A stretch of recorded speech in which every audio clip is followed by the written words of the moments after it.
The Pete Alonso saga continues as the Mets are still on the search for their first baseman in 2025 and beyond.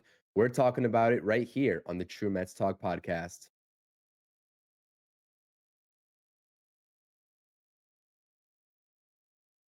What's up, Mets fans? It's your boy CP. Welcome back to the channel and welcome back to the True Mets Talk podcast. We are talking the Mets first base situation, the latest report coming from Robert Murray on Pete Alonso. And we're talking also about any alternatives still on the market if Pete Alonso does not end up back in Queens. Before we get into this video, please smash those thumbs up buttons on this video. If you enjoy the content, subscribe to the channel. I thoroughly appreciate the support and helping the channel reach over 2,000 subscribers. It means the world. Thank you so much. And you know what to do. Comment your thoughts and opinions on this very topic that we're talking about in this video. Okay, let's talk Pete Alonso because Robert Murray did put out a report over this past weekend stating that the New York Mets and a Pete Alonso reunion is definitely not out of the question. Now, if you follow me on X, if you've been listening into our Mets Hot Stove Lives, even going back to last week, I've still been very adamant about the possibility of Pete Alonso going and talking to other teams, not getting a figure that he likes, and understanding that his best success in 2025 will come in a Mets uniform alongside Juan Soto, Lindor, Nimmo, Vientos, and everybody else that's on the New York Mets right now. And that's exactly what we're shaping up to sort of see here if everything aligns perfectly. In particular, because we just saw the Toronto Blue Jays sign one of the Mets targets that we've been talking about all offseason long to a 5-year deal, which was sort of surprising, in Anthony Santander. So again, I'm not saying that Santander is going to be playing first base for them, right? They still have Vladdy. A trade still could be on the horizon, but everything that we've been hearing is they want to extend Vlad Guerrero Jr. What space at this point does Toronto have if they're not going to trade Guerrero Jr.? What space do they have for Pete Alonso? It's not much. Now, again, Toronto wasn't the only team in on Pete Alonso, as we've heard the reports last week. There was a mystery team involved as well. So we can't be naive to the fact that it was between the Mets and the Blue Jays. There are at least one other team involved, if not multiple, right? This is Pete Alonso that we're talking about at the end of the day. But with him not signing already, with Martino going out on a limb, and maybe not, maybe it wasn't a limb, maybe he actually heard something very concrete, but to say that the Mets are pivoting to plan B options and there are serious talks between Toronto and Pete Alonso, and for them to go ahead and sign Anthony Santander to 5 years, $90+ million, this opportunity for the Mets, they forced Pete Alonso's hand. He had talks elsewhere. Can they figure this out with Pete Alonso? Now, again, according to Robert Murray, right here in this report, quote unquote, the reality is that Alonso returning to the Mets is still on the table. The two sides have talked recently, and it's clear that each side is the best fit for each other. Ladies and gentlemen, this is not a surprise. The Mets and Pete Alonso, it's the perfect marriage. And I've been saying all along that Alonso needs the Mets more than the Mets need Pete Alonso. And the way that the Mets and David Stearns have been going about this indicates as such just that. Now, it's kind of strange because late last night, as I'm recording this in the morning or on the morning of the 21st of January, the nice Tuesday, Andy Martino last night tried to debunk this report by Robert Murray, stating something to the effect of, last he has heard, per his last report of the Mets pivoting, there is nothing substantial there and talks have not increased. So fans could still pretty much count it out. It's not a talking point. That's what Martino said. But strangely enough, I went to Martino's X account when I woke up this morning and everything was clear. I'm not sure what happened to his account. I'm not sure if he deleted the post. I can't see the post anymore. I can't see what he said about Pete Alonso in the follow-up to this report by Robert Murray. So this is something to definitely keep an eye out on. When we go live later this week, we'll talk about Pete Alonso some more until he signs with a team. Doesn't matter who it is, whether it's the Mets or whether it's somebody else around this league, we will be talking about Pete Alonso because the options, now that Anthony Santander is off the board, again, with Toronto indicating strongly that they want to keep Vlad Guerrero Jr., and now that they have Santander on board to pair those two guys, the options are getting thin, not only for Pete Alonso, but also for the New York Mets. And we also have to accept that fact as well. But there is one guy on this market that Robert Murray actually went ahead and in this same report, I'm pretty sure it was an article released, he mentioned one particular free agent that I've always been a fan of, to be honest with you. And the last go around when he was a free agent, I kind of wanted the Mets to take a shot at him. And that is none other than Jurickson Profar, formerly of the San Diego Padres. I'm not sure if they're interested in re-signing him. I would imagine that if they were, they would have already done it. But here's Jurickson Profar's free agent outlook, and we'll get into sort of the scenario and his background because he is a super utility man defensively. You see down below his name right here, outfield, first base, third base, middle infield. He's played everywhere on the diamond, probably outside of the mound and behind the plate.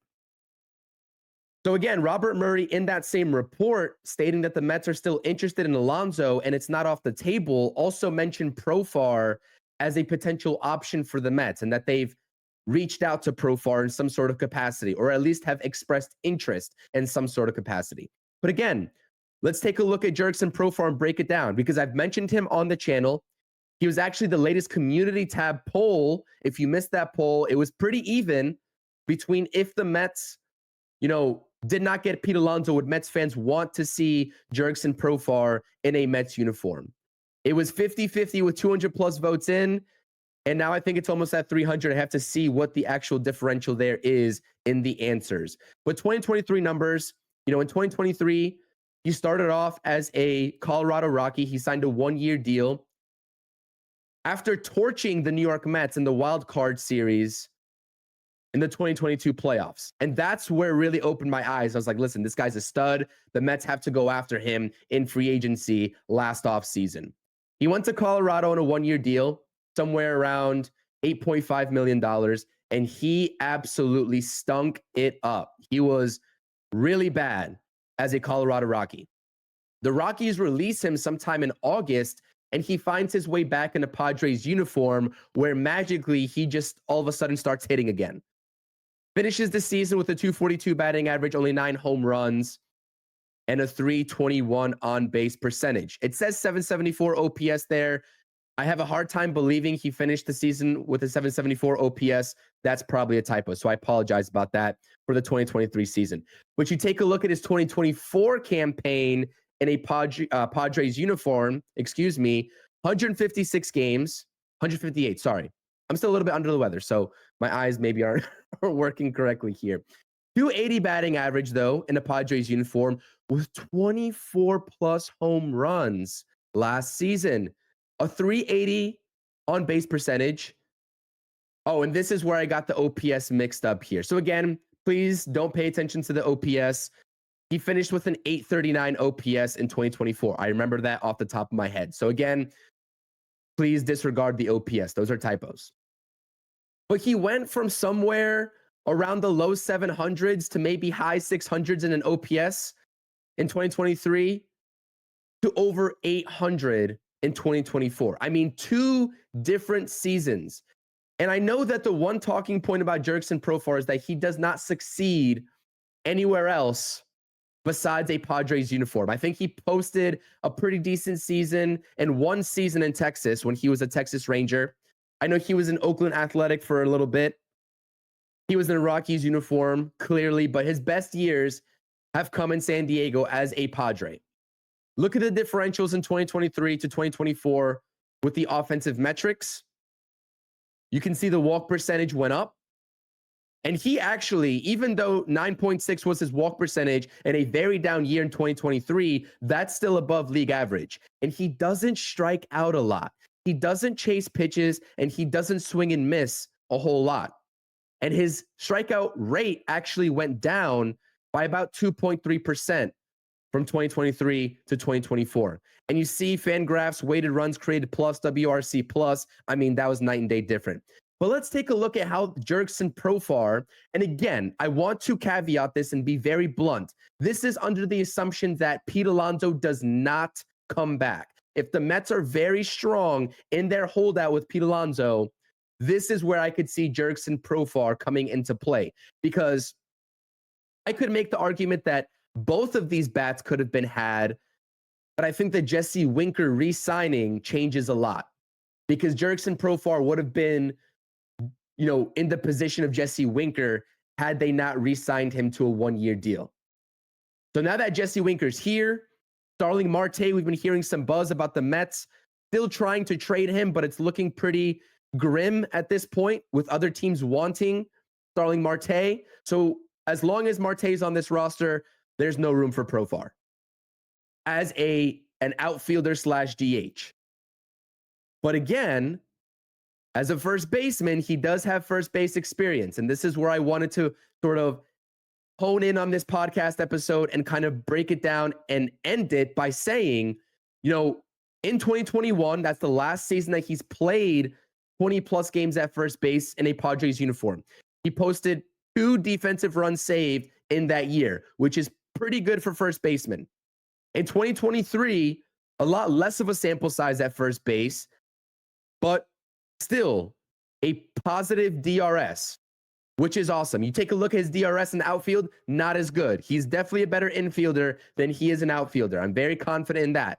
And something that we also have to talk about Jurickson Profar is that he is a speedy guy, right? On the bases, in the outfield, his range, presumably you can use that speed in the infield with the range as well. So the fact that he actually plays multiple positions is awesome. And maybe at this stage of the offseason, he's been holding out for a multi-year deal. And maybe he's opening his eyes and saying, maybe I'm going to have to sign another one-year deal like he did in Colorado. Again, with the season that he just posted, 280 with 24 home runs and 839 OPS, that's enough to get yourself a multi-year deal. But again, strange things are happening in this market, especially surrounding Pete Alonso. And again, now that Jurickson Profar is still on the board, it makes you wonder, could Jurickson Profar be a viable first base option? 72 career games at first base. He played, more first base in a Padres uniform. He played first base some in a Texas Rangers uniform earlier on in his career. I think the most games he's played at first base in a season was in 2018, if I'm not mistaken. Again, he's had a very unique career. He's traveled to a lot of places to play, both in the National League and the American League.